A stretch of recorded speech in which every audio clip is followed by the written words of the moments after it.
I said in the order that they're received. Okay. Yes.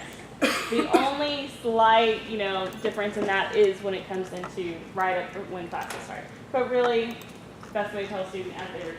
We don't have to get, above anybody else. So that's just kind of the way it works. So really though, if a student calls, it's a week before classes, they're like, have you got my transcript? Okay, that might be a different story. We're going to be looking for it, we're going to be getting it processed quicker. So then, how long after applying will a student get a decision? 2 weeks. 2 weeks, yes. That would be the ideal rate. So you get a prize as well. So I don't know how y'all are doing these prizes. Y'all are like You just get to pick. They just get to pick. Get a prize. Get a pat on the back, high five. Did you just do I someone offered else's that. prize? No, she I had had to the intention to do this shirt yesterday because I was just like, no. And I was like, why? I asked her yesterday, I was like, can we get the shirts? They really are okay. And she was just like, They're for everyone. no. And so I took this watch and I was like, I'll be back for tomorrow. She's holding for you. All right, good deal. All right, so moving on. Now this is where we're going to get into the breakdown of the requirements. Now with undergrad, domestic undergrad, I'm going to point out on this slide, fall 2014, spring 2015. That is super important, and I'll explain why here in a second. But best thing to know, freshman resident is, as it's lined out, basically you either need a 21 ACT or an SAT, and can't hardly see it, but I think it's a 980 of math and critical reading. You either, so basically test scores or top 30 of your class rank, or you have to have completed the pre-college curriculum with at least a 2.0 GPA average. Has the pre-college curriculum been explained? No. All right. So basically what the pre-college curriculum is our Kansas Board of Regents has set this up, and basically what it is it is certain required classes and certain number of those classes in which you have to receive a 2.0 GPA. Important to remember, these are not the same as like what your high school graduation requirements are. They can be different. Sometimes high schools have them mirrored, and we'll kind of keep that in line with students. Sometimes they are not. A lot of times they are not actually. Basically, I would suggest if you're super interested in what it looks like, how it's broke down, I would suggest visiting the Kansas Board of Regents website. Limited because are they listed on it? Go ahead. Basically, so you have to have so many credits of math, so many credits of social science, so many credits of English, things like that. And it's basically laid out. Normally, if a student is asking about that, and they are like, I don't know what that is, I've never heard of it. That's not good, first off, but second off, their high school counselors should be helping them with this. I mean, we help as much as we can, but really, unless the student reaches out to us, we don't know whether they know or not. Really, it's the high school counselor's kind of job to help coach students and tell them these are the classes you really should be taking in order to go on to college. So we do get a lot of students that don't have that pre-college curriculum, which is sad news because I will get to that in the next slide of why that's sad news. So non-resident freshmen, basically everything's the same except the GPA on the pre-college curriculum. It's 2.5. But other than that, it's again test scores of 21 ACT or 980 SAT, and then class rank of top third or a 2.5 GPA on the pre-college curriculum. And that is, Kansas's pre-college curriculum. So even if an out-of-state student is coming and they want to come to Wichita State and they say, oh, I'm from Missouri, I didn't know I had to do Kansas, pre-college curriculum, doesn't matter. We still want it. That's just how it is. So then basically if a student graduated from a non-accredited high school or homeschool, kind of they fall in the same category, basically we want to see that they have a qualifying GED score or they have the right test score. So again, 21 or 980. And basically those students are normally few and far between. I would say and Lisa, you can back me up on this. I would say if anything, you have more homeschoolers than you would have students coming from a non-accredited high school. And if there's a question on whether their high school is accredited, probably definitely going to be an escalation. We're going to have to look it up and see where it works and do all this research that Lisa probably used to love doing, and try and figure out whether they're good to go. So then we also have a group of students that are high school early graduates or early release or midterm graduates. Basically that means they're not graduating at the normal May time. And those are a case-by-case basis. You usually have to have more paperwork on that. It's just definitely a separate process. So if a student is saying, I'm graduating early from high school, let's say in December, send them to us. We're going to talk them through that process and make sure we have all the right information on file to make sure that they're good to go. And then if you have a GED, it's important to ask, if someone says, I have a GED, I received my GED, ask them when they took it. Because GED redid all their scores. From 2002 to 2013, overall score of 2550 to be admitted. Basically, 2014 on is overall of 680 and then 150 on each subtest. So it's important to ask them when they took it. Honestly, I don't know how many people have already taken it this year. It's probably a very small number. But as we get going in further years, it'll be important to really kind of make sure to make that distinction with students and explain the differences in the words. Does it matter for the state as far as when they take their GED test, as far as statewide? Is the score process still going to be the same for each state? Yep. Pretty much the GED is kind of the same. Yeah, so if they're Overall. from Missouri, they're from California, anything, it should be the same Yep. system. Yep. All right, any other questions on, again, this is fall 2014, spring 2015. Basically, the pre-college curriculum you guys might have taken. At this, for those 2 semesters, not necessarily. So for those 2 semesters, they can either get a good test score or the class rank if they don't do the pre-college curriculum. That's one for these. Yeah, That's and what these for do. this fall and this coming spring, They those have are the 2 rules. other options. They get 3 options and they have Yep. to have one of 3. So Yep. anything after spring 2015. Yep, so And then it goes out of the water, yeah, man. It's so totally next, different. next slide shows what we have coming summer 2015 and on. So this is where the Board of Regents has kind of put their foot down, basically saying everyone has to have taken the pre-college curriculum, no matter what. So before you had 3 options. Now you have to have taken the pre-college curriculum, and then you either have to have the class rank or the test score. Does that make sense? So you have to have the curriculum and then one of the other 2. Yep. So, everybody always has to have the curriculum, resident, non-resident, whatever, and then you have to have one of the other 2. So this is again where test scores are going to come really in handy, because you pretty much almost have to take it now, in a sense. So now it's going to be a little bit more harder to get in Yes. college. Yes. This is something that's important to know is that this pre-college curriculum and these admissions requirements are the same for all schools in Kansas that are mandated by the Board of Regents. So when we Yes. told you, when we talked about KU, K-State, all the other state schools in Kansas, it's the same for all of them. So it's not just Wichita State, and we're Yeah. not singling out these and we decided that they have to do it this way. We're actually just following the rules set by someone else. So, Technically, KU is slightly different. oh yeah, they have their They're a special little bit rule. more rigorous than us. Yeah. But basically, yes, this is going to become, everybody's going to have to do it pretty much. And so it's not going to be just us. It's not going to be completely unheard of.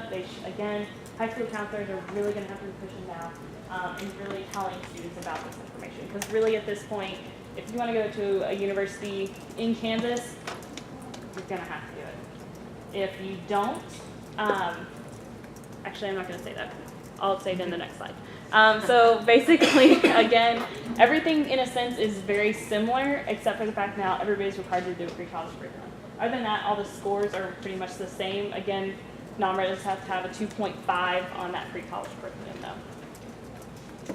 Do you guys have a lot of high school counselors that come to you guys for help? So we do. We do outreach. We work with high school counselors. We have a high school counselor newsletter. We also our admissions reps go out and do high school visits. They work with the counselors closely and basically kind of helping them to help students because, really they're the face for the student when it comes to starting the college process. So we do what we can to reach out with them and try and help them as best as we can. And then, sometimes they'll reach out to us and we'll sometimes do events for them as well. But really working with them in their schools and helping them with their students. You guys may not get a high volume of Kansas. You might get other high school counselors that call, Yeah. but the idea is that I think the admissions office is going to have like a special number Right. for high school counselors that can dial straight to the admissions office, so they won't actually be calling into the call center. Yeah, hopefully you all won't get them. too Usually, much. I'm sure you'll have some. Yeah. And I mean, I would think at that point, it's probably totally fine just as an escalation, just pushing them through to us, and Mm-hmm. we'll definitely work with them. And they get really close with their reps. So sometimes these high school counselors have been there for years, and but sometimes they've had multiple reps. But really, it tends to be usually a close relationship. So they get to the point where they're like, hey, I want to talk to Ricky, and that's the only person I'm talking to. So then you say, okay, I'll transfer you to Ricky. And that's just how it works. So, again, so basically this will be really important to learn just because this will be the requirements going forth. Again, as I said, everything's pretty much the same except everybody now has to do the pre-college curriculum. Same with non-accredited and homeschoolers. Again, they have to do it as well. Again, we want high school early graduates to come to us. GED, same. So, any questions? So again, this is where it's super important to know that pre-college curriculum. All right, so transfer students. Transfer students are pretty much not as many, I guess. We don't have as many transfer students, but basically transfer students, how you really wanted to define them is, being over 21 with 24 or more credit hours, pretty much. We want to have, if they have 24 more credit hours, all we want to see is that college work. That's it. We just want to see all their transfer credits, all their college transcripts. That's all we need to see. And it has to have a 2.0 cumulative GPA on all of them as a whole. Does that make sense? So average. Yeah, so say you have 3 transcripts from 3 different colleges, those all 3 combined have to be a 2.0. So one of them can be a little low. Yes. As long as we equal. Yes, exactly. So pretty much, you don't have to have a 2.0 on each transcript. It's a combination of however many transcripts you have to be a 2.0. All right, then transfer students who are under 21 that have fewer than 24 credit hours, basically we have to see high school work is the way to remember it. So we not only have to see all their college work, and they not only have to get a 2.0 on that college work, we also have to have them meet one of our high school requirements. So basically that falls into the breakdown. So fall 2014, spring 2015, these are the requirements, summer 2015 on. It's the same high school requirement. So this is a kind of a tough age group box to be in because you're not quite a complete transfer student, but you're not quite a high school student, so now you gotta meet all the requirements for both. So definitely sometimes it's better to just have 24 or more credit hours. Just stay there until you have them. Yeah. So then the next thing, so transfer students, I kind of misspoke. 21 years and older kind of falls into that returning adult category. So basically transfer student is anyone with over, well, I'm just going to say 24 more credit hours transfer student. Because you keep coming up with these little things in my head that it's like, well, Straight not quite. transfer. Anywho, so returning adult, 21 years and older, if they have fewer than 24 credit hours, basically we again have to see the 2.0 on all college work. Then really all we have to see is that they graduated from either accredited high school or they have to have a certain GED score. So basically at that point, we don't really even care how you did in high school. They kind of get off easy sometimes. Because, yeah, Is there a placement test? Would they have to take a placement test? If they've been out of high For school? specific classes, Yeah. like English and math. Just the English and Yeah. math ones? Okay. Yeah, so, but they definitely get, the easy way out in a sense because basically as long as they have that 2.0 transfer GPA on the fewer than 24 credit hours, then they just have to have graduated from a accredited high school or have the proper GED score. So then the people who have an even easier time are the returning adults over 21 with no transfer work. all we have to see is they graduated from a high school, or that they have 25, 50 on a GED, or the proper GED score. So they really get it really easy. So if a returning adult student hasn't attended any college and they're over 21, all they need to see is they graduated. So then this is broken down, I think, on another slide as well, but I'll go ahead and mention it. The minimum GPA requirement for us as an admissions office is pretty much 2.0 and 2.5 for non-resident. For transfer students. Yeah, sorry. Gotcha. My bad. I apologize. So 2.0. So then basically, after that, there are specific requirements per program and per college. So this is kind of a short breakdown. It doesn't break down health professions very well, but I think a later slide might. Not 100% on that, but If not, I can do it. I was going to say, pretty much business, you have to have a minimum of 2.5 GPA, education. What did I say? Did I just say 2.5? Yes. Yeah. I did. Business is 2.25, education 2.5. Health professions, correct me if I'm wrong, Lori, ranges from undecided health professions being a 2.25, ranging all the way up to a 2.75, which I don't remember what program that is.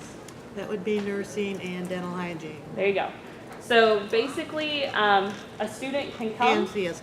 There you go.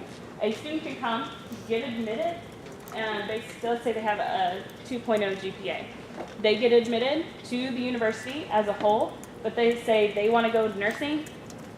Sorry, can't put you as nursing. You're not there yet. So they have to go liberal arts and sciences undecided. Or health professions, I just. Or health professions undecided. They have the Sometimes you'll get calls that would be like, I got denied and I wanted to be a nursing student. And it's as simple as, well, just change your major.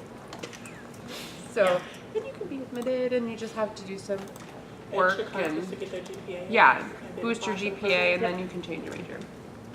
Yep. So, any questions on transfer students and returning adult students? Oh, and we are trying not to say returning adult students. For some reason, that seems to have a negative connotation now. So we are calling them adult learners. We just didn't get it changed on the slide. So those are our adult learner students who we love dearly and want to come. So, anywho, just pointing that out really quick. I wouldn't like them if I was a freshman out of high school because they can get admitted a lot easier than I can. Yeah, and a lot of times though, adult learners are very concerned about what classes are going to be like, if I'm going to take classes with, younger crowds, things like that. But I would say at Wichita State, we've got a wide range of students. So we have a very, very diverse campus. So it really isn't that awful. I mean, it's definitely not the end of the world. Okay, so then we move on to non-degree. So these are students that, again, they're not really looking for a degree. They don't really have those sort of goals at this point. The first one we have is a college guest. So basically this means it's a student who is attending another college, university, just wants to take a class or two from us. So basically, we want to see that you have a 2.0 at your home institution. So we want to see your home institution transcripts, official transcripts. And really, the big thing to remember, especially on non-degree, no financial aid. So that's really, you kind of have to let them know up front because sometimes they don't realize that. And it's really a deal breaker sometimes, even though it's only a few classes or a few credit hours. So then we have open admission students, which there are multiple ways to be an open admission student. And basically these students can take up to 15 credit hours and then they have to meet one of these. So they graduate from high school, but they haven't attended a college for 2 years. They didn't graduate high school, but they're at least, 21 years of age, but they still haven't attended school for 2 years. They are active military, already have a bachelor's degree, things like that. So again, no financial aid. Really thing to point out if a student is looking at the non-degree open admission route is that they cannot get financial aid. So do you guys not have any non-degree eligible programs to receive financial aid? Well, so we also have high school guest students, which are basically high school students that are taking college courses with us. So they have, which we're going to talk about just later. They also don't receive financial aid, but they are one of the very few groups that every now and again we get some money for some high school guest scholarships. Doesn't happen very often. We definitely do not advertise it unless we have the money. Pretty much if a student says, I want to do college guest, open admission, high school guest, can I get financial aid, can I get a scholarship? Say no. And then pretty much, because that pretty much should be the blanket statement, because it really just doesn't happen very often that they can get money. And even if that happens, it's usually only high school guests. College guests and open admissions is definitely, we don't have any sort of scholarship type things that can go with that. Lori, do you know anything about the Osher scholarship? I don't really. But that's degree bound though. It is degree Okay. bound. So Yeah. that answers my question. All right, so blanket answer, no.